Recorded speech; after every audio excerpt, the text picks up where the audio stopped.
Eu me chamo Cícero Almeida, sou acadêmico da Faculdade de Direito do Sul de Minas, agora em 2018, cursando o 4º ano, 7º período.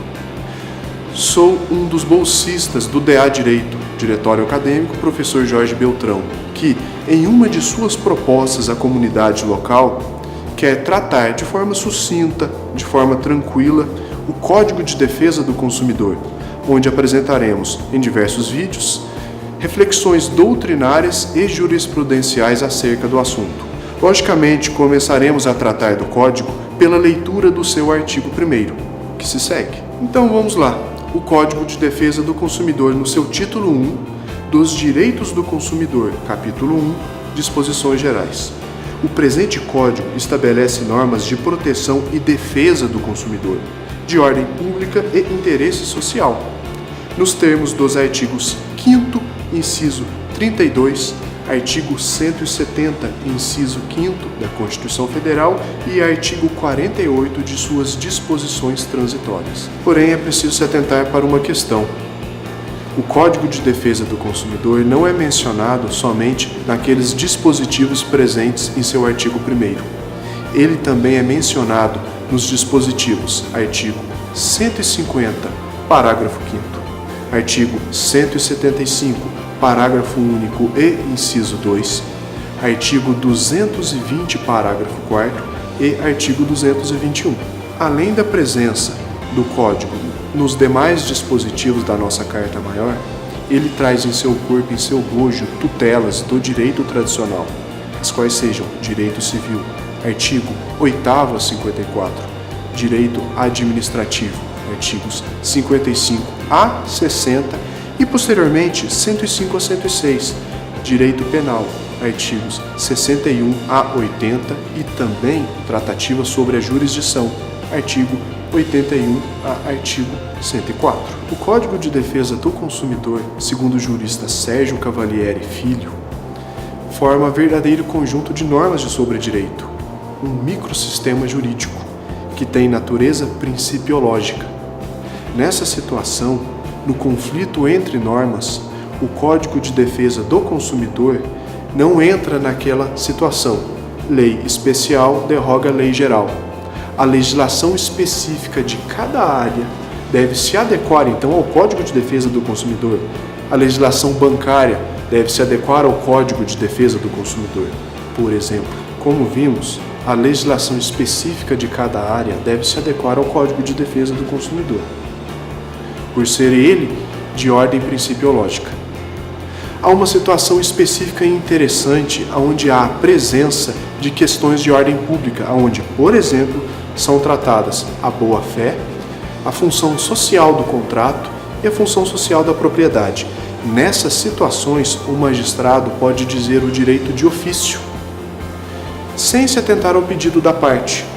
E nessa situação não haverá a presença da sentença citra, extra e ultra petita. Mas lembrando, tal situação ocorre quando houver a presença de questões de ordem pública.